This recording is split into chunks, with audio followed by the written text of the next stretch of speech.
ഉപവസിച്ച് പ്രാർത്ഥിച്ചു. കൺവെൻഷൻ കഴിഞ്ഞു, എല്ലാവർക്കും നന്ദി പറഞ്ഞു.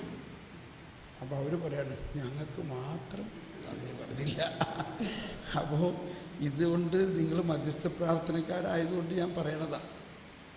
അത് എപ്പോഴും മറന്നു പോകാൻ സാധ്യതയുള്ളൊരു കാര്യമാണ്. കാരണം നമ്മളെപ്പോഴും വെളിച്ചത്ത് വരുന്നില്ല, നമ്മളെവിടെയെങ്കിലും ഇങ്ങനെ ഇരുന്ന് പറയണം. അപ്പോൾ ഞാൻ അവരോട് പറഞ്ഞു, കുഴപ്പമില്ല, നിങ്ങളെ സ്വർഗത്തിൽ എല്ലാവർക്കും അറിയാം, നിങ്ങളെ സ്വർഗത്തിൽ എല്ലാവർക്കും അറിയാം, ഇല്ലേ? ഓക്കെ. അപ്പോൾ ഇപ്പം നമുക്ക് ഈ ധ്യാനത്തിൻ്റെ സമാപനത്തിലേക്ക് പ്രവേശിച്ചിരിക്കുന്നു. ധ്യാനം എങ്ങനെ ഉണ്ടായിരുന്നു?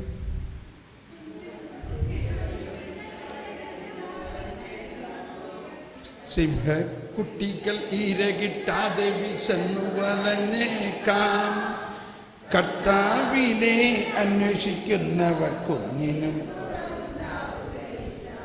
അപ്പോൾ ഒരു 3-4 പേരെങ്കിലും വന്ന് കർത്താവിന് നന്ദി പറയുകയും, പ്രത്യേകിച്ച് ഈ ധ്യാനത്തിൽ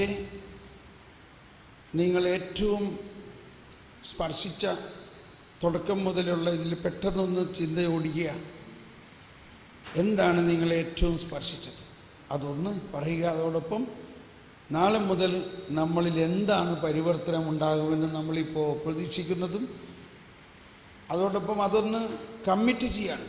നമ്മൾക്കൊരു കമ്മിറ്റ്മെൻ്റ് ഉണ്ടെങ്കിലല്ലേ നടക്കുള്ളൂ. അങ്ങനെ നിങ്ങൾക്ക് പറയാൻ തോന്നുന്ന ആ വാക്കുകളും പറഞ്ഞ് പ്രത്യേകിച്ച് വരൂ. Please come.